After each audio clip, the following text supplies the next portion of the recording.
This is the Absolute Business Mindset podcast, created and hosted by Mark Hayward. This podcast will interview entrepreneurs, business owners, and people in their careers.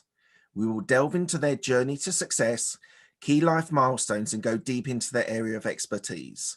Get ready to learn from other successes and failures. Today we have Angel Ribbo, who is the CEO Confidant. Hello, Angel. How are you?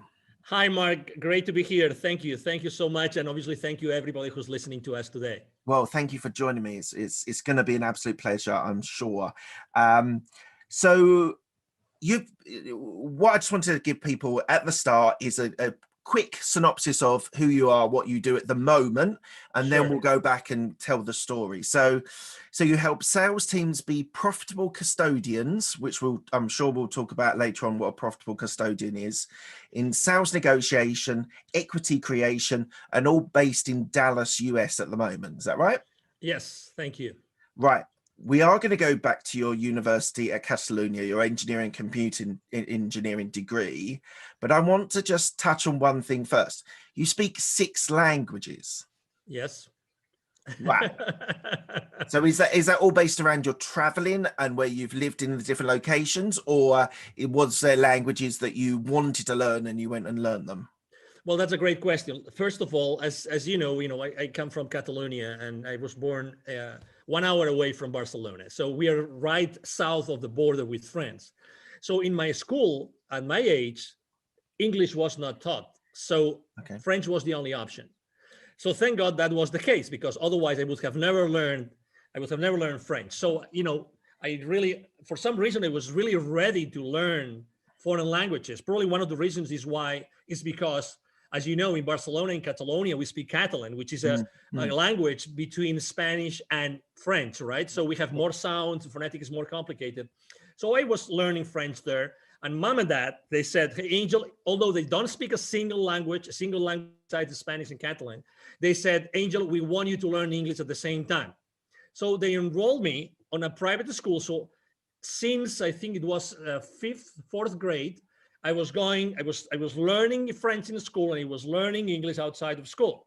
And then magic happened, which was, mom and dad were they saved some money for me and my sister to go to Scarborough in the UK to learn English. And that was in 1981, 82. So that means that I was 13 years old.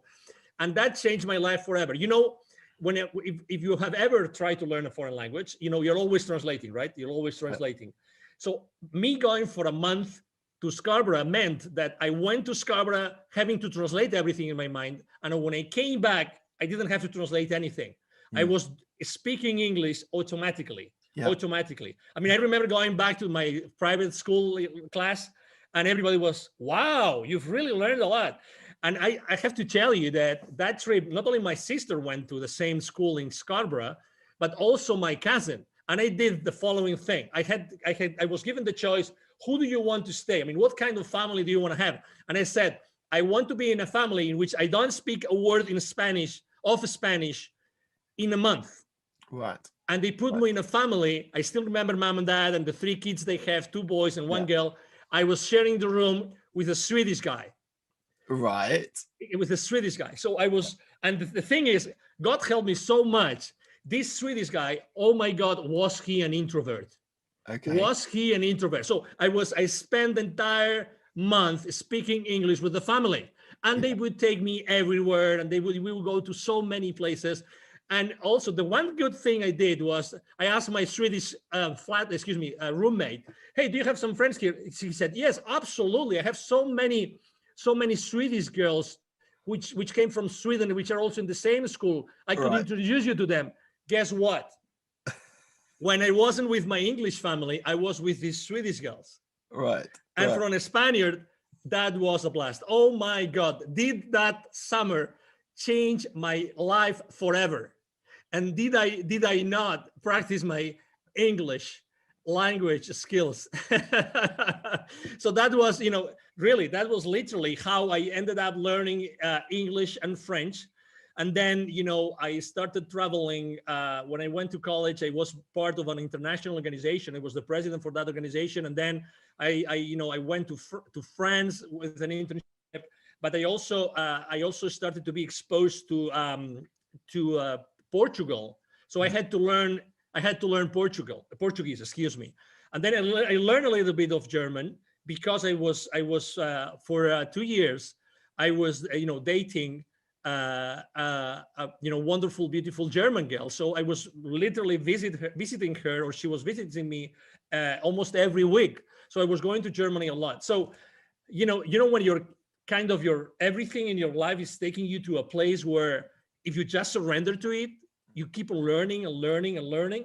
And eventually I used my Portuguese that I learned with a Portuguese student in Barcelona. I used it when I was conducting business in Brazil, and when I later on in my career, I moved from Barcelona to the UK to work for a technology company.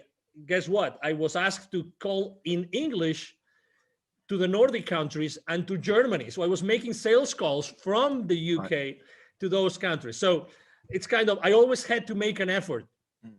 Like I had to put myself in a discomfort zone in order to learn another language. And learning a language, right? I'm confessing here, I am a typical Englishman who struggles with languages. I was at school, did 6 years of Spanish and a couple of years of German, and really struggled. I just didn't have the natural flow of it. But how do you construct learning a language? The immersion technique, it sounds like you immersed yourself in culture, in people, and that's how you learned it. But they're all Latin languages, so they all have a sort of similarity. But how did you sort of approach learning languages? As you said, you're sort of translating everything Spanish to English, English to Spanish. Yes. But what sort of techniques did you use to get your languages and embed and understand with such fluidity? Your English is fantastic, and I know you're in the US now, so you do use it every day. But how did you approach learning the languages? Well, this is a great question. I remember when I was once paid, I think my first employer, when I left college, they paid for lessons. I think it was Portuguese. And they actually enrolled me. I don't know if I can use commercial names, but for this at this school, Berlitz, which they're very well known for languages and to teaching languages, foreign languages to executives. Yeah. And they would typically, even if you don't know anything about that language, you start listening to it. You start, you don't know anything, but your brain. There's something in your brain that suddenly starts being comfortable, familiar with certain sounds. And the more you are exposed, I remember when I first learned English, when I told you my story to Scarborough, having the TV set that we had in the room always on. It doesn't matter, always on. I would never do that today with the amount of fear that there's in the news. But at that point, it's always getting used to the language, even if I didn't understand what they were saying. It doesn't matter. So you actually used a word which is called immersion. There's a guru in human behavior, who is Tony Robbins. Oh, right? Yeah, I know Tony. If you ever listen to, obviously you have, or you attend one of his events, right? He talks about immersion all the time. He always makes this funny story when he started to learn polo, being on his horse and everything. Immersion. Even if you had to pay to learn a skill, but you can literally land, land in a place where that particular skill is being used. Yeah, that's the best way to do it. And again, it doesn't have to be perfect. But put yourself in a position in which you are stressed out, literally. Right. You don't feel comfortable because you don't understand anything. It doesn't matter. But your brain is starting to tune into the expressions, the phonetics. As you know, there's a certain way that every language has its own music. Yeah. Besides its own syntactics and grammar and everything, it has its own music. I think that music is as important and as the language and the words themselves. That has been my experience, Mark. Fantastic. Thank you for that. So let's go to your university degree. So you did engineering, computer engineering. So Exactly. at the University of Catalonia. Yeah. So just tell me a little bit about your upbringing in Barcelona and why you chose to do computer engineering as a degree. Yeah, that's a great story. I'm just having, memories from my high school time now. So I was born in a city. You speak Spanish, you've probably been in Spain. I was born in a city called Lleida, which is 1 hour away from Barcelona. Okay, so it's a 250, 300,000 people, city. So it's still a small town. So when I was, in high school, and actually in middle school as well, that started in middle school, I really loved computers. I didn't have a computer at home. But in school we had this lab with 4 computers, and I don't know if they were of a British brand or an American brand. They were called Acorn. Acorn. Yeah. It was. Oh, you remember that? Oh my God. Yeah. So, I mean, I remember. I right now I have in my mind the lab with those computers. Yeah. That one of them, guess what, had a tape recorder, so I could record my programs. Right. Oh my God, I loved it. I mean, I totally loved it. I remember that thanks to that, my dad bought me an Apple IIc computer while I was in high school. Apple IIc, right? So it was the most fancy Apple II that existed at that time. One of the few in the place where I was, actually the only dealer in that place. They knew me because I was all the time there looking for, software and everything. So that's how I started to like computer science and computer engineering. I was really good in programming. As I was progressing, actually one of my father was a CEO of a conglomerate of food related industry, companies, and he asked me, hey, could you do this inventory program for us? Yeah. And then suddenly for the entire summer I started to write in basic language, a program for taking for controlling the inventory of that particular, it actually was a fish farm. So, and I loved it so much. It was so good. Obviously, I always had great grades. So when it was time, my last year in high school, when I was a senior, and I was asked in Spain, you have to go through there's a grading system, right? And I had to pick which schools I wanted to, which colleges and universities. And I said, okay, so I would like to go to the school, computer engineering school in the Technical University of Catalonia.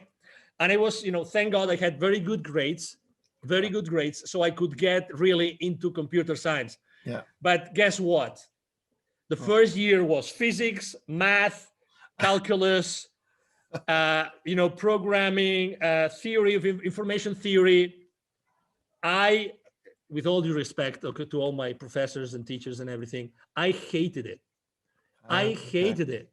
Okay. I mean, the first semester was, I barely could pass, I think, 2 of the subjects. I mean, it was really difficult. And then the second semester, oh my God, I said, I don't like it. If this is computer science and computer engineering, I don't like it. I liked programming a little bit. I like, the soft part of engineering, of information technology, but I didn't like any of the rest. I said, oh my God, it's 5-year degree. Okay, I'm only at the second one. Oh my God. To be honest, I said, I don't know how am I going to do this, but whatever. My parents are paying for this. I had to move from Lleida to Barcelona, so they were paying the rent and everything. So fast forward, to be honest, I had to wait actively 3 more years until, again, I liked computer engineering subjects because they were more like, computer engineering or computer science in organizations, information systems, stochastic processes, things that were really more attached to reality, as opposed to, calculus and side. Exactly. And I am a very hands-on guy. I really like to be around with people, and I like to have human contact. And I picture myself, am I going to be a computer analyst programmer the rest of my life? Oh my God, no. That's not going to be Angel Rebo at all. That's why, as you have read, that's why, really after I finished my degree, I said, I have to do something more related to business, because I think that's exactly where I could make a big Before impact. we go on your Yeah. MBA, Yeah. just on the computer engineering, and it might be slightly different.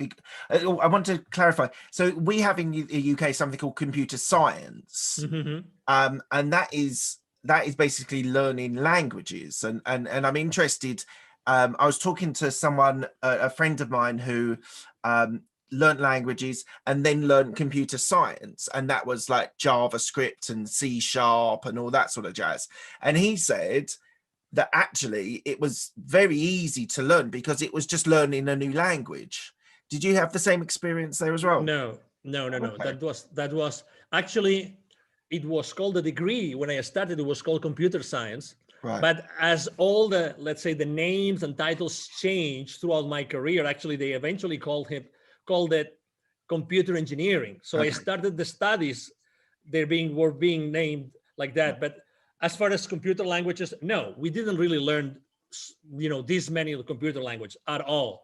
I mean, I remember using, after the second semester, we did not learn any language anymore. So you didn't learn the programming. You were building the hardware, building the computers, and we learned both hardware and software. But what I'm trying to say, they taught the programming, the languages that they taught us, or the programming that they taught us were language independent. Right. Okay, so it was very much on how to do things, but not specifically with a language. We were using a universal language, and then literally we were given the freedom to use the language that we wanted. It could be any language.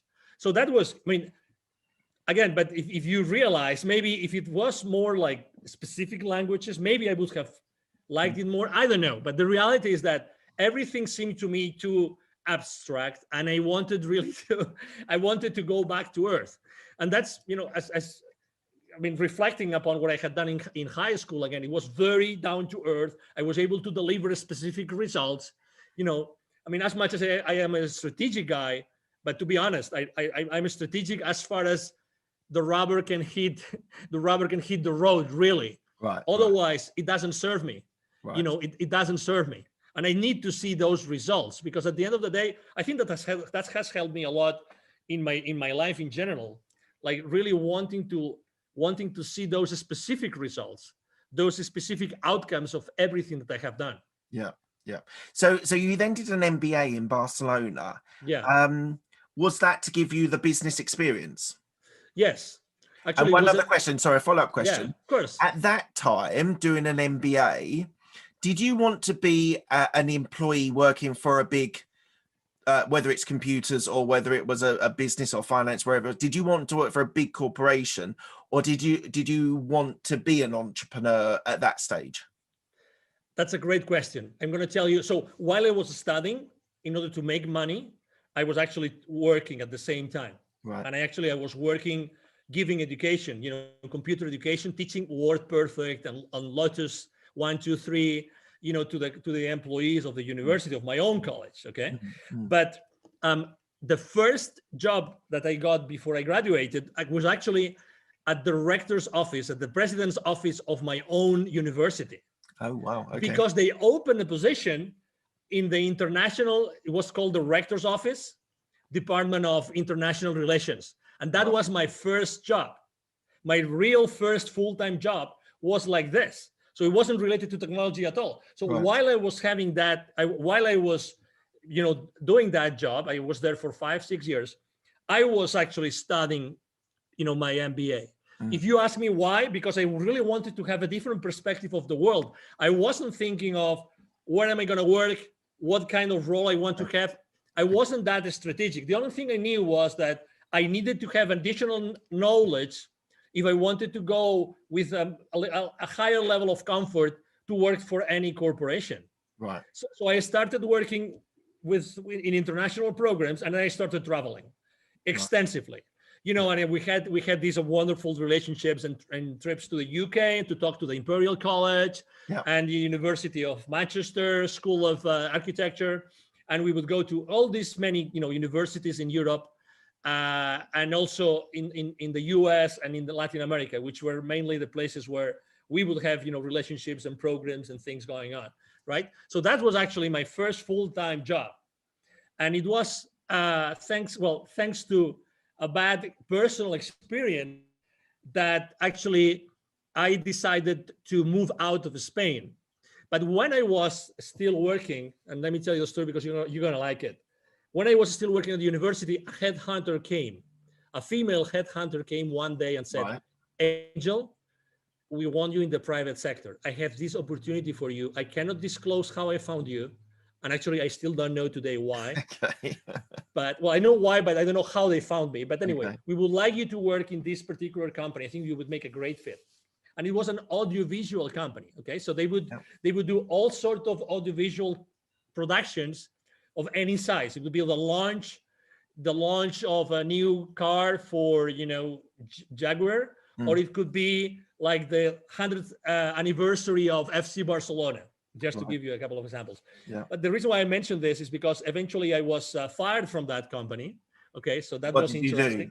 What did you do? What did I not do? What did you not do?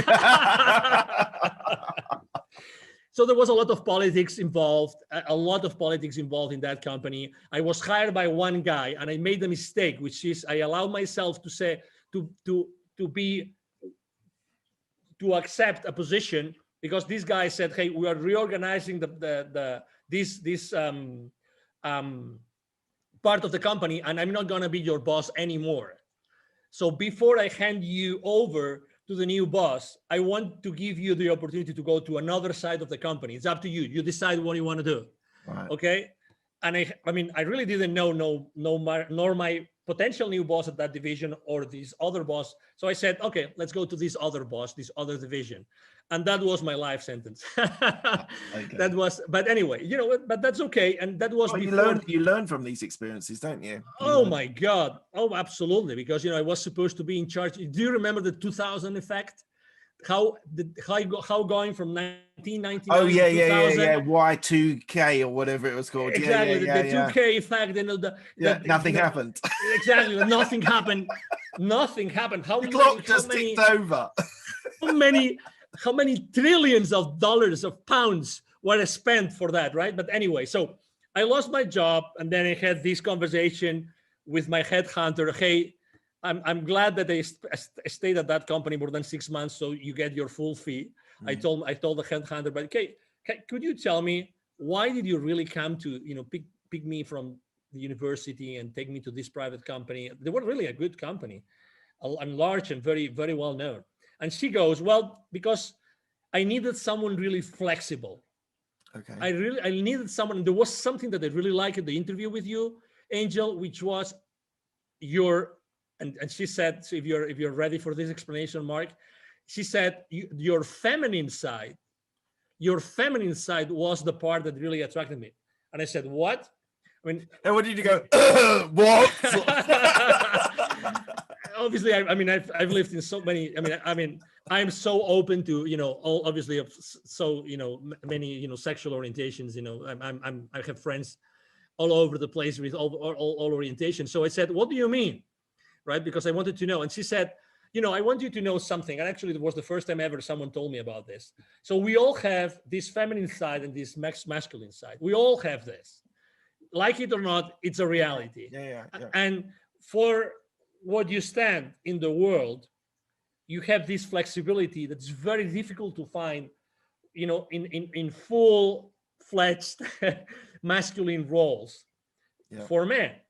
And, I found this in you, and I knew that you were going to do a good job, regardless of what happened at the end. So anyway, that was my last job in Spain. And then it was when, the universe had a wonderful position for me in the UK. And that's how I. And so what did you do in the UK? Yes, I worked for my first ever American company. Right. It was a high-tech company in this technology park in Fleet. Yep. I think is it Hampshire? Fleet. Hampshire, yeah. I think it's Hampshire, exactly. So, and basically I was part of the inside sales team. I started as an inside sales guy, and then inside sales team leader. And I was like basically first making phone calls, a lot of phone calls, trying to get appointments for my field reps. Right. And my field reps were in different countries, and I handed over those leads to them. And then I became a team leader. And that's what I was doing. It was my first sales role ever. And I loved it. I loved you it. enjoyed it? It's a people business, isn't it? It's a people business, yes. And we had all those call blitzes, that we had to make X number of calls, and if you reach that goal, then you had a bonus, and then you would talk to the field reps, and they were super excited that you got them this amazing sales appointment with the CEO of that corporation. That was so exciting. I really loved it. I really liked it. And then I see you moved to Mexico. Is that right? To do sales there as well? Exactly. I moved to Mexico. The company I was working with in the UK, American company. I went to a sales boot camp in Boston. They were based in Boston. And I decided to take a vacation after that boot camp in Boston. And I said, I'm going to take a vacation. I've never been in Mexico as a tourist. And then I'm going to go to Cuba. And it was while I was in Cuba, and that's the reason why I moved then to Mexico. I had my first spiritual experience ever. I mean, I was very down to earth, and I didn't know what a spiritual experience meant. So I remember reading that book while I was in Cuba. And I was reading this book. Is called The Celestine Prophecy. I don't know if you've ever heard of this book. No. The Celestine Prophecy. I recommend it to you. Okay. It's written by a guy called James Redfield. The Celestine Prophecy. It's basically a book that talks about the energy and how everything is energy and everything around us is energy. I love the concept. When I was, when you're reading something and you're feeling that you already know that, and you're feeling excited about this. So it's the story about a series of scrolls that are being found in the Amazon side of Peru. Okay. Right.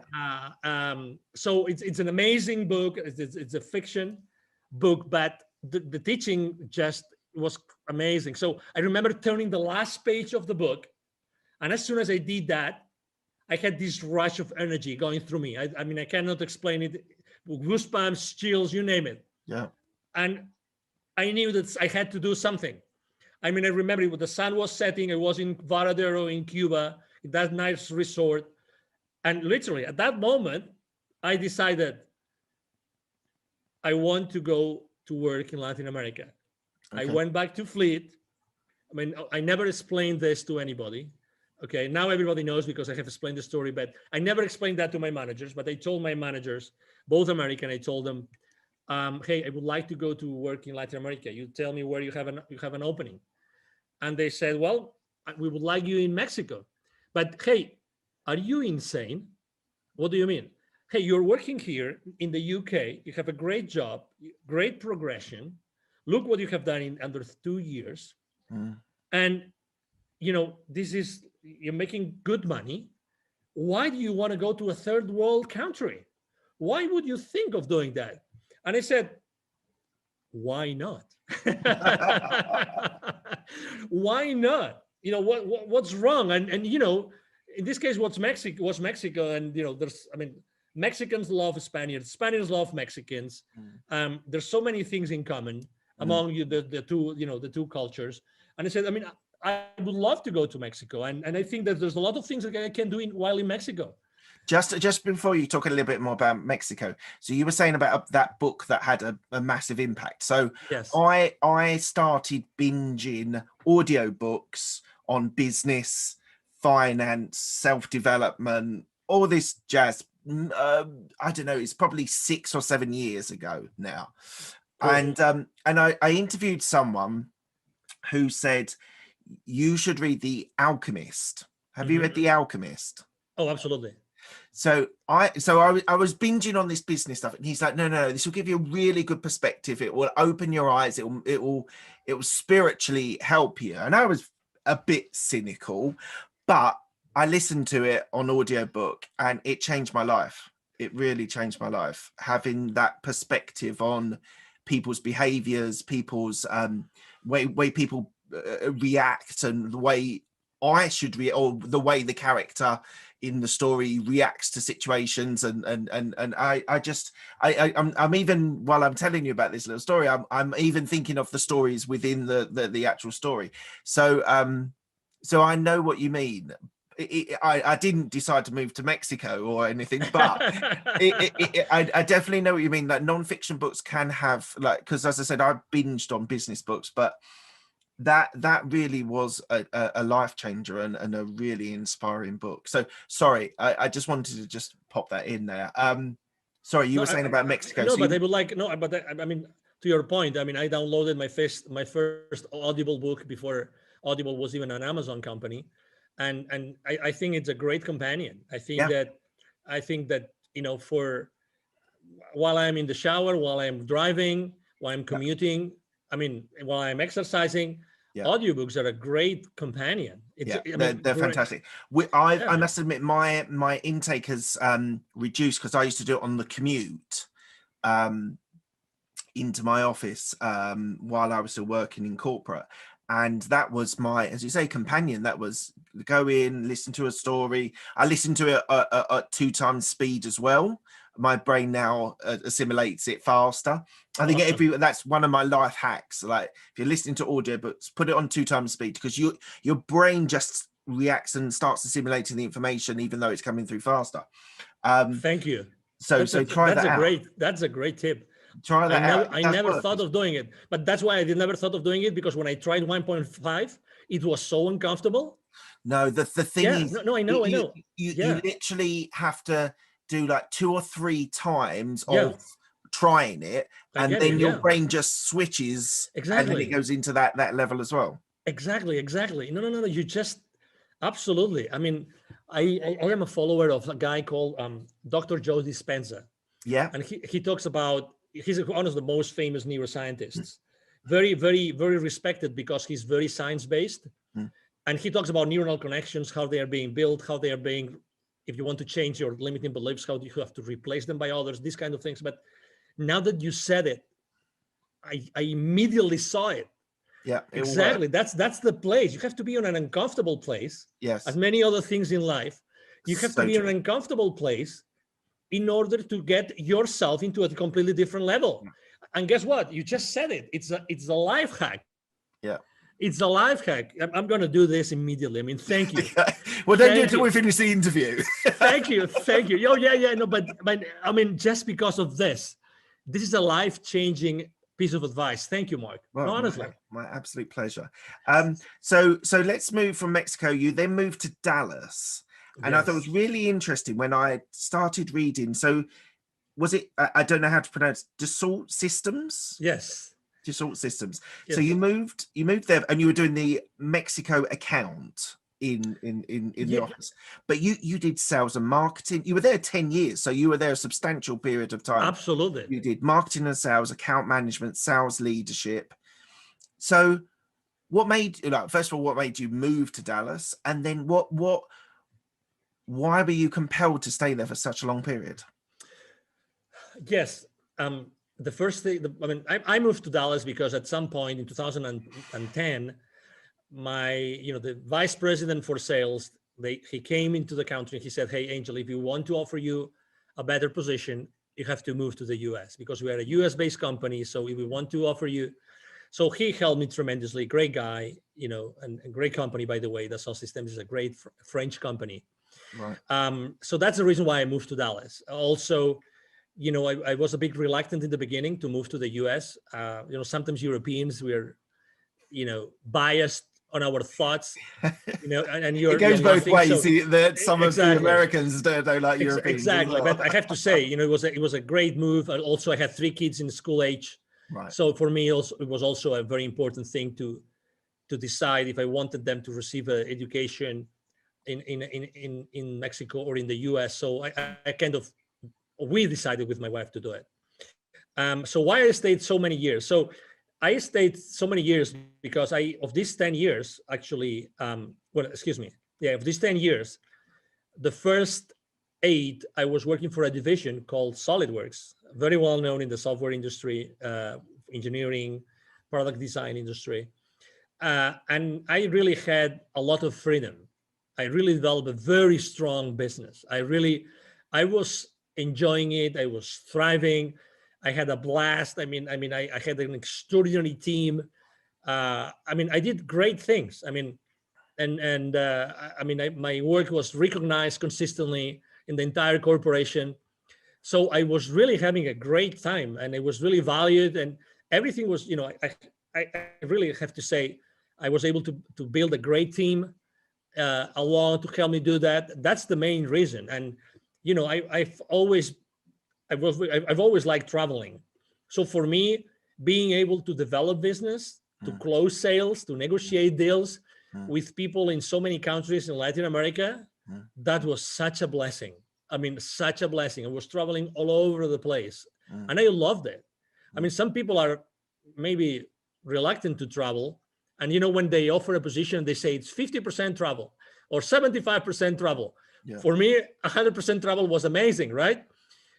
Because that's who I am. Don't ask me why. It's just who I am. Probably because of the languages, right? Because I feel like a citizen of the world, that I can go anywhere, and I like learning. I like being exposed to new things, and that's who I was. So that's why I stayed in the company for so long. And was there a specific career development that was opened up to you? And like, not necessarily your first day, but in the first year, they said, "Look, Angel, we think you can keep progressing." Like, was it opened up to you, or did you have to fight for the progression? Like, what was? I had to fight for the progression. I suppose you were in sales, so yes, I had to fight for the progression. Again, it is what it is, and again, you always put wherever you are in your life, you have a scale, right?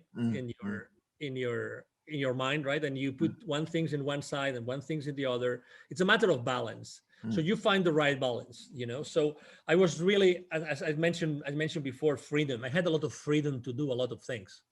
I developed a certification process for my sales force, a certification process for my entire channel, distribution channel. I designed training programs. I had so much freedom, and I could do so many things.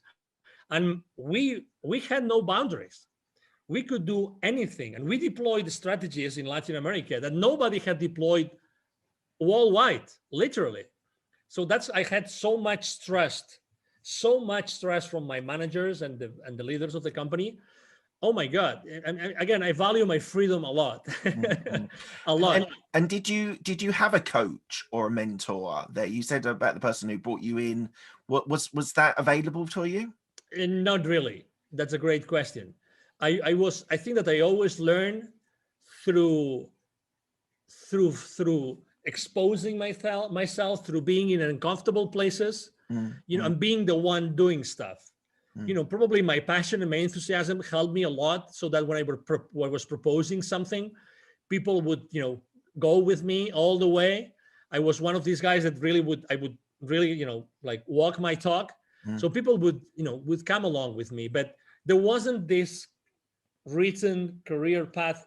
I wish, because that gives you a lot of certainty. That's why, I was, people talk about the term like a corporate survivor. Yeah. In the sense that even though there was not such a career path specifically laid out for you, still I was able to thrive, and I was able to get different positions. I started as a sales rep or a sales manager, and then I started to incorporating territories. That's something that happens at corporate, right? You keep on bringing additional territories, additional revenue, right? And eventually, when I moved to the US, I incorporated, strategic accounts and accounts that were present at both sides of the board, and these kind of things. Right.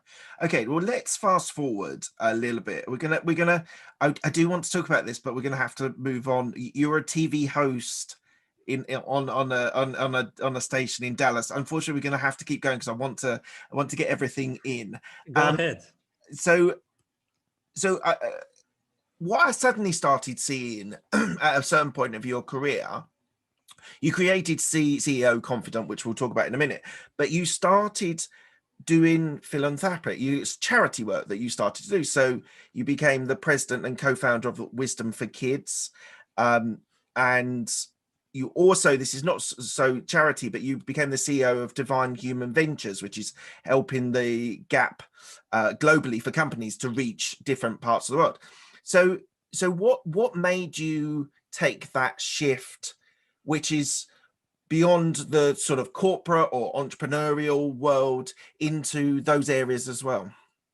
Well, when I have to say, I started to prepare myself before I left corporate world in 2016. I started to prepare myself, and I started going to different conferences of people that knew about things that I thought could be valuable for me. Right. They were basically, these famous online marketeers, these people that have done, online launches, that they know everything about coaching programs, sales funnels. So I attended so many conferences during 2014, 15, and eventually 16. So I prepared myself for doing that.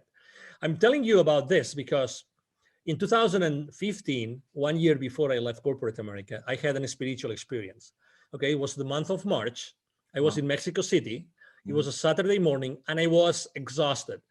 I used to like to say when I was in the UK, I was knackered. Okay, yeah, exactly. That's a great expression. So because I remember that morning very well because it changed my life forever. So it was at that hotel. Typically, I would fly back to Dallas to be with my family on a Friday night, but I missed my plane, so I had to reschedule for Saturday, and I couldn't reschedule for the first flight in the morning, so I had to reschedule for the 5 p.m. flight on Saturday. So that means basically that I would spend 1 day less with my family. So I was really remorseful. I woke up, I was at that hotel. I remember exactly where I was, in which room I was, and as soon as I went into the shower and the water that Saturday morning, I had, and now I recognized it, right? Or I then recognized it. I had a full-fledged spiritual experience. So remember that what I told you that I had in Cuba before? So that happened, but with a lot of images, a lot of flashes, and a lot of things that made me cry like a baby. So imagine myself, from the outside, you would only see an adult, a young man crying in the shower under the water. But I was having all those flashes of basically all those kids in need that I had met so many times while I was conducting business in Latin America. So picture this, right? My clients were, and that's why I call myself the CEO of Confidant. My clients, while I was in Europe first and then in Latin America, my clients were always large manufacturing companies.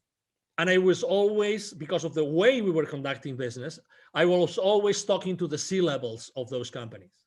So I was always going to close business to these top, level the executives of those manufacturing plants. But guess what? In Latin America, manufacturing plants are where? Outskirts of large cities or even rural areas. And guess what? Where is the poverty? Where is the poverty in those areas? Exactly in those very same areas. So every time I would go to those manufacturing plants to talk to those high executives, before getting into those places, I would see so many examples of kids coming to me and saying, "Hey, sir, senor, would you buy some gum for me, some candies? Would you allow us to keep your car safe while you are inside of the plant? Or could we wash the car? Could we clean your windshield for you?" So all those images of so many examples of kids in need, this came to me so strongly while I was in the shower. And it was very clear to me after literally crying under the shower for 15 minutes. It was very clear to me that I had to do something, that experience, that incredible amount of energy going through me meant that I had to do something about it. Okay. So I remember that I was so sensitive that day. The gentleman, Mr. Martin, Mr. Martin, he was the guy that was like my driver in Mexico every time I would go to Mexico. So I remember having breakfast. He called me, "Hey, are you ready for the appointment we're gonna have this morning?" I said, No. You're gonna have breakfast with me today.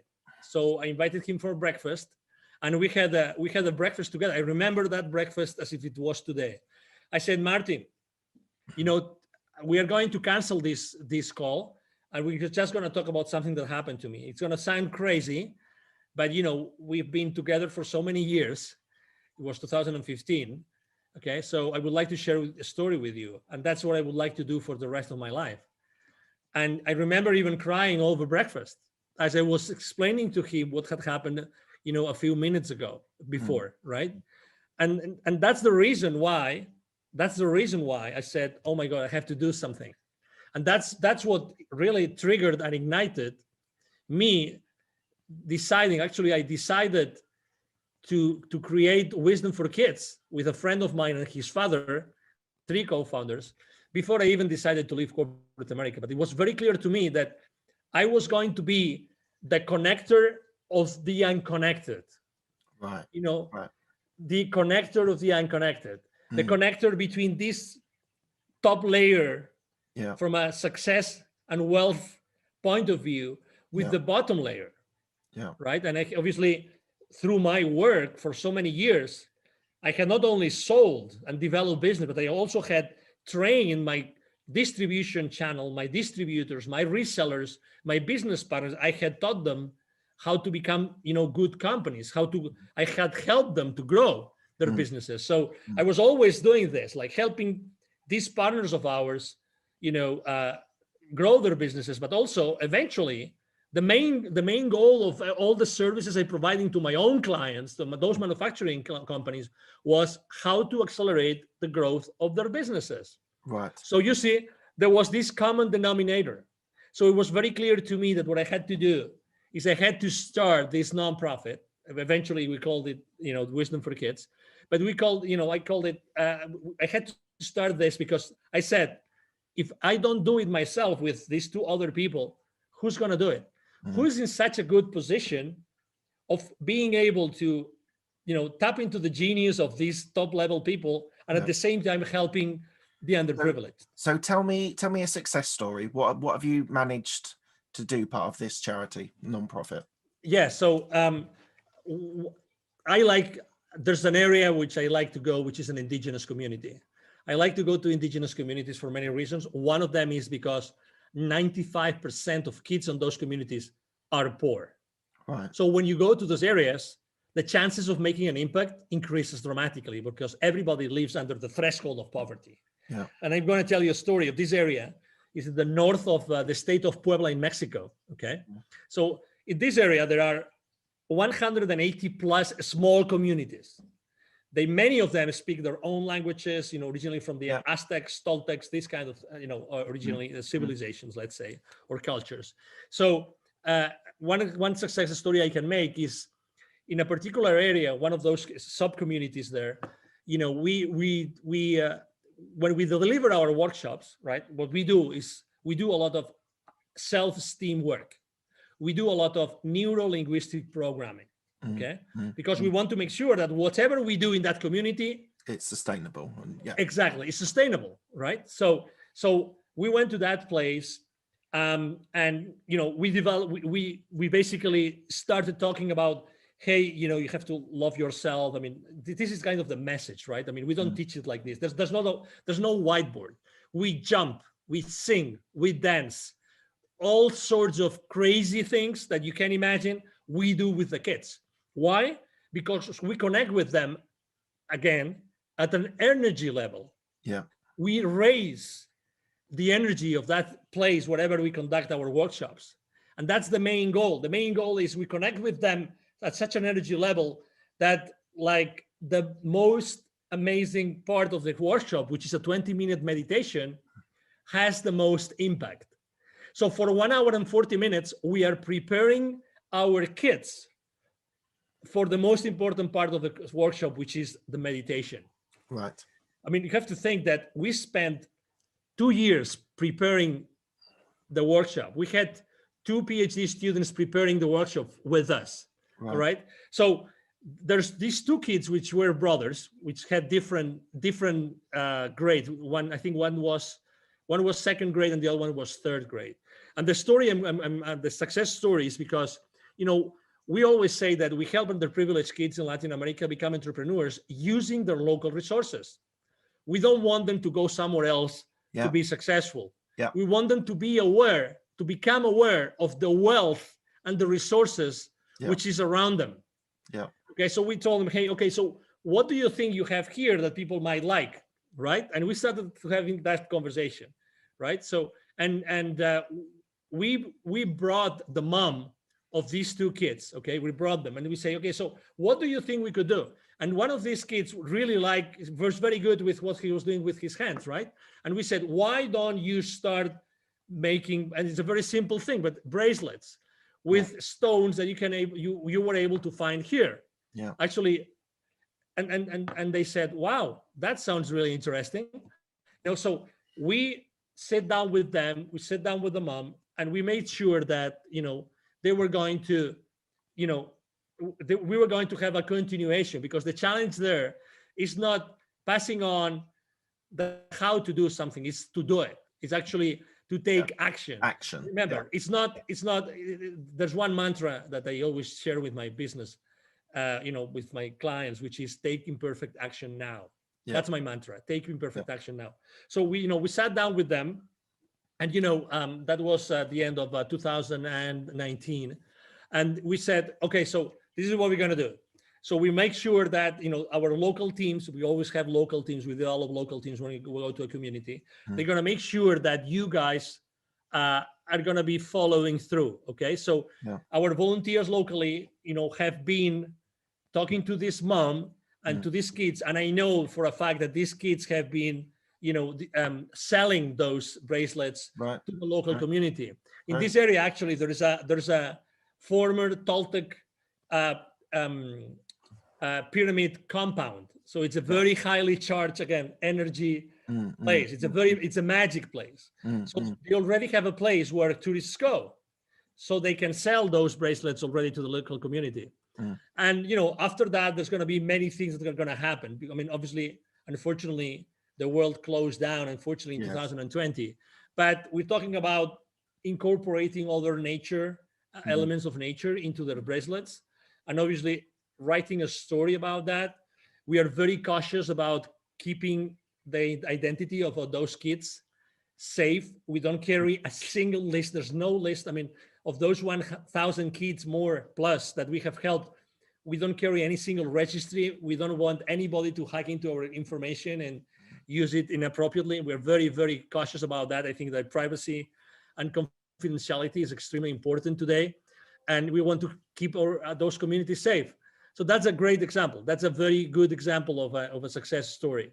That's fantastic, and all power to you. I think it's a wonderful idea, and what's so great about it for me is that you're inspiring children to perhaps be entrepreneurs, but in their community, in their country. They don't feel they have to go to America or go to the cities. They can develop within the local community, which I think is wonderful. I want to ask you a question which I don't often ask, but I'm intrigued. So you've described yourself as a global citizen.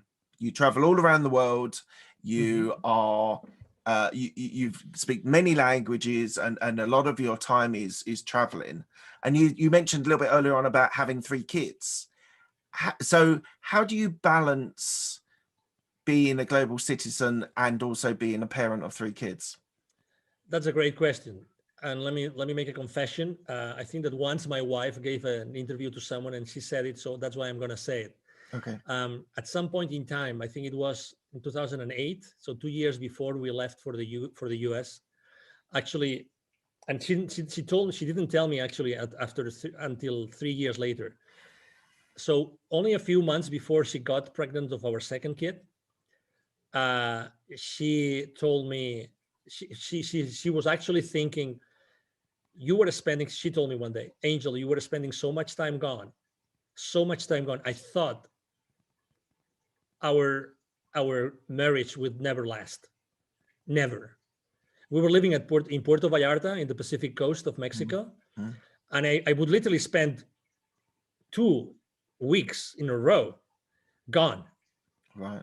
Like gone. And we had at that time we had an 8-year-old kid. I was literally gone. And that comes with a price, right? So I obviously I was gone because I loved what I was doing. I totally loved it. But so that came definitely with a toll.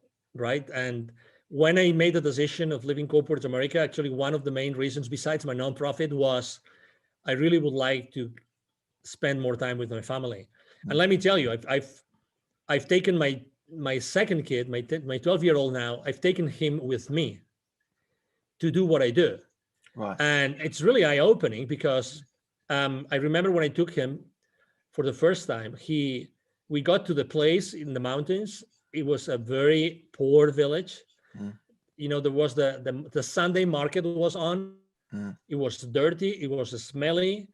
It was raining, you know, cats and dogs. And my kid, like we had literally, I mean, we took a 6.5-hour bus from Mexico City to that place in the mountains. Oh, okay. Yeah. Yeah. Okay. I mean, and my kid said, Daddy, I want to go back home now. I don't want to be here. Oh no. I don't want to be here. That's not what you want to hear, the whole landscape, you know, the whole scenario was so, let me use the right word in English, appalling for a kid that he said, I want to go back home. I don't want to stay here. I mean, I really don't want to stay here. Well, luckily enough, the next day it stopped raining. It was, you know, as you know, in the mountains then it was warmer and it was very nice sun. And then obviously he was involved in delivering the workshops. Yeah. He was one of the highlight of the kids because they got to see a kid from a completely different life with them. Yeah. You know, and then he changed the way that he was seeing the whole wisdom for kids that Daddy's doing, you know. Yeah.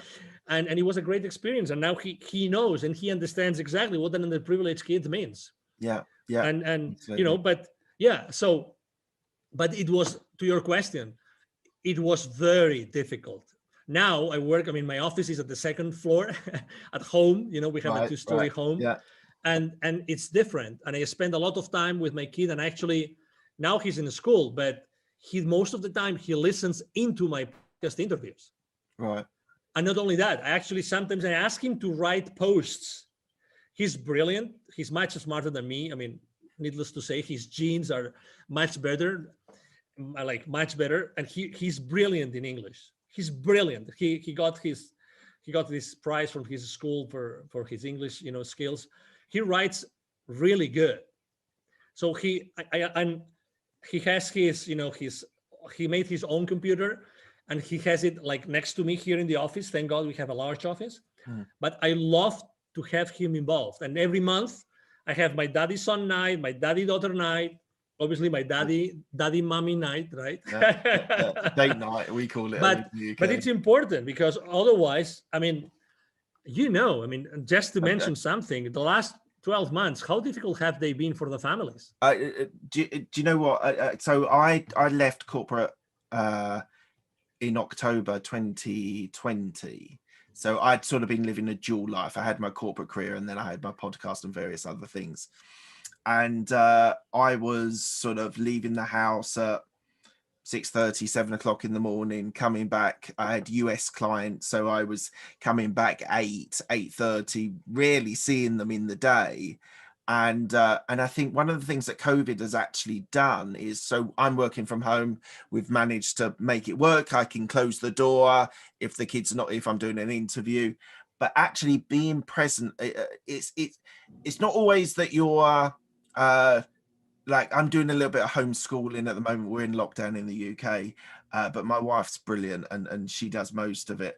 But just being present and being around and having meals with them and having breakfast with them and being involved in their lives is probably, for me personally, the biggest thing that COVID has given me as a benefit. Now, obviously, there's terrible, terrible stories and deaths, and people I know have had sorrow and sadness. But the one thing for me that's been great, it didn't push me to leave corporate America. I was leaving. I just hung around a little bit just in case what was going to happen, because it was also new. But I think the thing is making a really important point that that I wasn't necessarily traveling a lot, but it just, the corporate world sucks you in and it wants more and more from you. And naturally your kids and your wife and and people around you, they're the people that suffer. You know, it's great. I mean, if you think, you know, now that you have I have to say that after leaving corporate, I was by myself in the desert for many months. Okay, right. I had to adapt. Yeah, yeah. I mean, for me, it wasn't automatic, right? I mean, although I mean I was successful and blah blah blah. Regardless, you know, I thought it wasn't enough.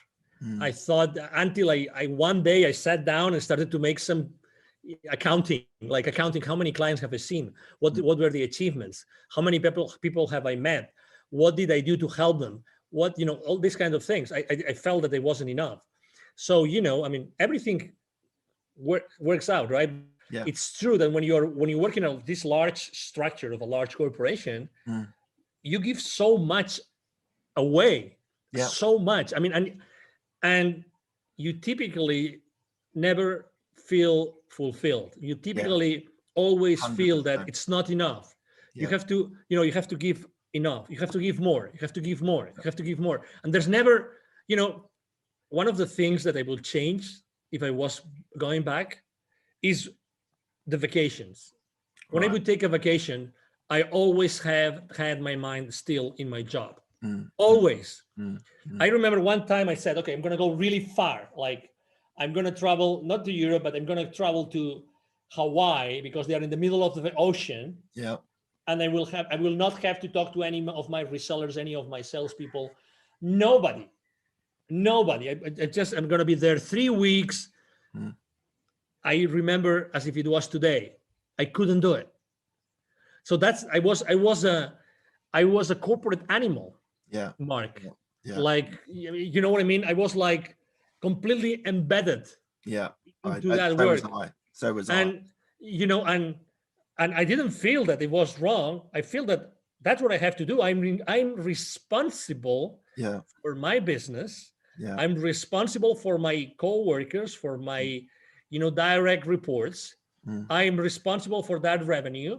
And if I don't do it, I am not ethically and morally, I'm not doing the right thing. And it is so wrong. It is so wrong because you give away the most precious time of your life. Absolutely. Right, let's talk on some more cheery things. So your entrepreneurial experience is all based around the CEO Confidant. So so it's about sales accountability. One of the things that I want you to talk about is a profitable custodian. Yeah. Now, this was a phrase which I've never seen. Now, I've interviewed probably 80 odd people, maybe. Yeah, about 80. And I've spoken to salespeople, people that started in sales. And so what is a profitable custodian? Yeah, so this is that term that we developed together with one of my business partners. Okay, so his name is Neville Joffe. He's an executive educator. So one of the things that we tend to think as entrepreneurs is that we have to do it all ourselves, and that's so bad. So bad. I think that we have never been taught to really collaborate and establish strong business partnerships. So that is exactly what I did with this gentleman. So one day we were having a conversation and we were talking about this term and of the employees being the custodians of the company's profits. And I said, hey, we have something here. What if we start, if the main goal, the ultimate purpose of any company is to produce sustainable profits and cash flow for their shareholders, for the equity holders of those corporations, if that's the main goal, and what we are doing here is to remind everybody of the financial implications of the business decisions, then every single employee is the custodian of their company's profits. Right. You know, and you were in corporate, I was in corporate. Seriously, how many real conversations, in-depth conversations did you have with any of your clients or business partners while in corporate about financial statements, about balance sheet, about P&L, you know, many, but how comfortable did you feel? That's a different question. Yeah. How comfortable did you feel? Even if I went through a MBA, I really didn't feel. So when I was talking to Neville Joffe, we realized that, and he told me, because he had surveyed so many people, that we are never trained at corporate to be aware of the financial implications of every single decision that we make. It can be a discount, it can be a new product, anything that we do at corporate, So then we came up with this concept, which is profitability custodians. I ran to GoDaddy. I protected literally, I did that day. When you have one of these amazing ideas. I went to GoDaddy. I booked the domain profitability custodians, and then we started using it. And it's because it's the reality. We are really not aware, even at the personal level. I mean, how many families have a balance sheet of their own home, of their family? How many have a P&L? Do you know the financial implications of a decision? Well, roughly. The answer is roughly, right? Yeah. Do you know something that was a game changer for me? You were talking about books earlier on. Yeah. Remy Sethi, who wrote a book called Make You Rich or something, and it was a game changer again for me, because it started talking about, on a personal finance point of view, having different accounts for different things. So we had a Christmas account that we were putting money in every month, and that when Christmas came around, when you buy stupid amounts of presents for your kids and things like that, we had a fund for it, and we didn't even spend all the money that was available. So now that's rolled on to birthday funds when we want to buy the kids birthdays, and I've managed to be able to separate. So I now put every month a little bit away for tax, a little bit into this fund. My business account, I always keep a slash fund available, especially on my properties or real estate, if there's a boiler going or whatever, something like that. So that was really a game changer for me, to actually, instead of just having one account and so many things dipping in and dipping out, and you can never control what's coming in and what's going out, you just never have a concept of it. So it sounds to me that you're sort of giving that sort of responsibility to the people you're training as well. Exactly. So what we do is we actually start from the personal financial statements of every single employee. Okay, we're talking about, I mean, this is designed for both entrepreneurs and for corporate business operators, let's say. So we started from the financial statements, of personal financial statements of everybody who is being trained, because it's from there, it's from that position where everybody acknowledges what we're talking about, that we then go to corporate finances. And again, it's the same thing. Wherever you are in the corporate arena, wherever you are in the corporate world, whatever the place in that matrix of your company is that you are, every single decision that you make has a financial implication. Yeah. So basically that means that every time you make a decision, you're actually signing a check. But the CFO doesn't know, but you're actually signing a check. Yeah. So every single employee are signing checks. That's why they are the profitability custodians. And exactly, it's a very unique term. But every single employee is the profitability custodian of the company's profits, because that's the nature of the company. And that's a blind spot. That's a big blind spot. We run, as you know, we are very active on LinkedIn. We run a survey. On my profile, I run a survey asking, what do you think is the main blind spot of salespeople in the corporate world? And we expected that profitability would be one of the top places. It wasn't the top. It was not the top. So that's why, again, even though every single company exists, in order to produce sustainable to increase sustainably, shareholder value and cash flow, that's the main goal of a corporation, then very little is done at an employee level. Obviously, the CFO knows what he's doing, but how much is being done in order to align? 100%, especially in corporate, because people that I worked with. So I want to talk about innovation, but just on that. Go ahead. Well, I'll lead into innovation, but people that I worked with, they had no responsibility for their products that they were working on. They turned up and they did tasks, and that was they then left. And they had, as you say, they had no responsibility of trying to make it more efficient or to raise revenue or go out. And the reason why I was successful in it was because I was interested in business development and actually finding new clients, finding new markets.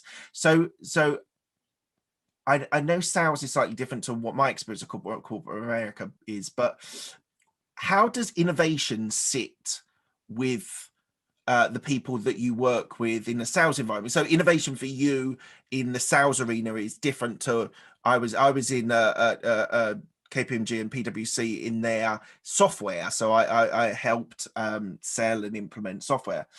But how does innovation sit for the sales market in corporate America, or even in entrepreneurs that you help? So are you talking about the importance of innovation within because my I think people, base, or? well, I think people just aren't aware of the importance of and I mean innovation as in making a difference, making a change, in trying to make something better, whether it's with a client or within an internal system or whatever. Yeah, I mean, I think that, in theory, everybody embraces innovation, right? Because innovation means you are able to create something new. We are all by nature creative. We love to create, but then there's this gap between, okay, I create all those things. You mentioned several products. You create those products, but okay, in order to deliver those, there's going to be something involved. In order to market those, there's going to be something involved. In order to sell them. So this is the gap which is being forgotten. So to be fair, because it's easy to talk about this, but in all fairness, the thing is, how many of us, while in corporate, we got the right education so that we were fully engaged with the rest of the organization, so that eventually the leadership team could keep us accountable. That's the thing. That's the thing. If you want to keep your employees accountable, it's not fair to do it unless everybody is really engaged because they have been provided with the right level of education. And that's where the gap is. That's where the gap is. And again, it's a matter of priorities. It's a matter of priorities. So for instance, I was also selling to many different industries. We were selling what is called product lifecycle management software. Okay. Right. So that means that our clients would be like corporations, that they would have some products that they would send to the market, and obviously they wanted to launch those products to the market faster than the competition, blah blah blah. Obviously innovation was always there because our tools were helping them to be really innovative and to launch to market, the time to market, right? Time to market. Right? So innovation was always there. But again, it's not only that you have a great idea and you're able to make sure it's going to fulfill your client's needs. It's not only that, because something that also, again, another gap. When you're selling something, how many times do you really care about the profitability of your client when they buy from you? Because at the very second that you close a deal with them, you become a liability. You become a liability in your client's financial statements. Yes. And it's a great revenue for you. Yeah. But until the returns, until the client sees the returns, you are a liability. You tell me, as a salesperson, how many times you have the tough love conversation, the tough conversation with your client, in which you say, okay, but I'm only going to sell to you unless we really have a tough conversation about how that is going to help you increase your profitability. Nobody does it. Nobody does it. Because why? Because it's a tough conversation. It's like, when you're dating this girl that you really wanted to date, like you were like dying to date with that girl, and then you immediately, for some reason, something changes and she says yes, and it's your first opportunity. Are you going to go raw the first day? Are you going to tell her everything? Not the first day, not even the first month, not even the first year, because she's the lady of your dreams, right? Mm-hmm. So it's the same thing. We are coin operated, we are salespeople. So when we have this possibility to sell a multi-million-dollar to someone, we never have these tough conversations.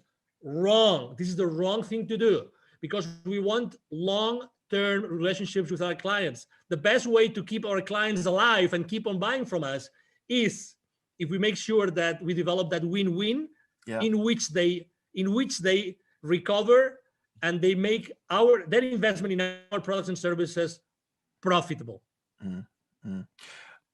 I'm going to have you back on my podcast again. I'm gonna what I want to do on our second interview, you're happy to do it, is talk about sales, is go deep in on sales, because I think it's the core of your business, it's the core of your experiences. I've got certain views on sales, not negative, because I think people's career progressions is based on selling yourself. It's like you're selling to clients, you're selling yourself to your bosses. So we'll have to get you back on in a month or two. Right, we're coming to the end of the interview. I asked my guests 6 same questions. They're quick fire questions. They don't need quick fire answers, depending on how you want to respond to them. First question is, what's the best decision that you made? Have kids. What's the best piece of advice you were given? Be open to what the universe has to tell you. Okay, awesome. Who helped you most in your career? My wife. Any regrets? A lot, but I wouldn't be who I am unless I had gone through those challenges. So that's okay. I'm a human being, so I am still wired, and I still feel that I did something wrong, but really, I'm happy to be who I am with all my flaws. That's fantastic. What are you most proud of? Well, what I have achieved. I've helped so many people. All the lives that I have been able to change. Awesome. And what does legacy mean to you? Well, legacy means all those things that the people that have been able to impact, to your previous question, all those memories, all those examples that I was able to give to all these people, the people that I was able to lead throughout my life. And that includes obviously my wife and my kids. Fantastic. Thank you very much. Where can people find you? Thank you. Yeah, very easy. Go to LinkedIn, Angel Ribo, the CEO Confidant, or send me an email. Ribo is spelled like R-I-B as in boy O. So my email address is angel, as in heaven, angel@angelribo.com. And I have to tell you, or myself or someone in my team will be, kind enough to respond to your message. So don't hesitate to write to me. That's fantastic. Thank you very much, Angel. It's been an absolute pleasure. Thank you. The pleasure has been mine. And obviously, thank you very much to the audience who has been listening to